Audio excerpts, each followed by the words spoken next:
Bonjour Albert, ici encore, et aujourd'hui nous allons parler d'une question très courante quand on débute dans le monde des claviers Est. Quelle est la différence entre piano et clavier? Peut-on apprendre le piano en utilisant un clavier? La réponse est oui, il est possible d'étudier le piano en utilisant le clavier. Les deux instruments partagent de nombreuses similitudes, permettant un transfert direct de concepts et de pratiques entre eux. Il est toutefois essentiel d'être conscient de certaines nuances.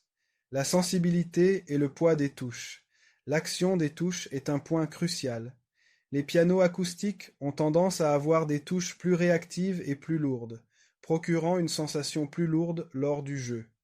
Choisir un clavier avec des touches pondérées peut simuler cette expérience. Le piano numérique lui-même est très proche du piano acoustique, mais ce n'est toujours pas pareil. La disposition des touches est identique entre le piano et le clavier, tout comme les mouvements des mains et des doigts. Malgré quelques subtiles différences de largeur, il est relativement facile de s'adapter à ces variations lors du passage d'un instrument à l'autre. Alors que le piano standard possède 88 touches, certains claviers peuvent en avoir moins. Pour couvrir les compositions les plus populaires au piano, il est recommandé que le clavier ait au moins 73 touches pour les morceaux de piano et 61 touches pour le démarrage de l'instrument.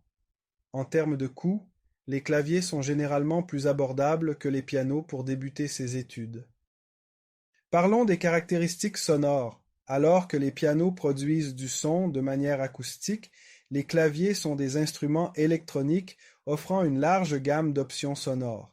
Certains claviers doivent être connectés à un amplificateur ou à un casque pour obtenir le volume souhaité, mais ils offrent une variété de sons, notamment du piano, des cuivres, du sax, des cordes, des orgues et des synthétiseurs.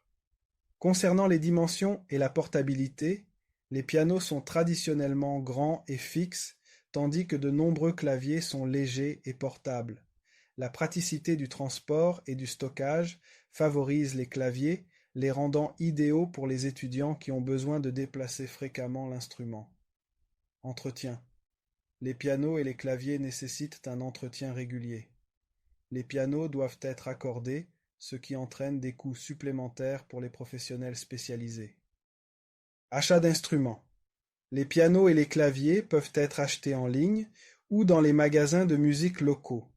Le transport des pianos, en raison de leur taille, peut nécessiter des services professionnels, tandis que les claviers, en raison de leur légèreté, peuvent être manipulés plus facilement. Bref, le choix entre piano et clavier est une décision personnelle en fonction de chaque objectif musical. Il n'y a rien de mal à débuter sur un instrument de 61 touches.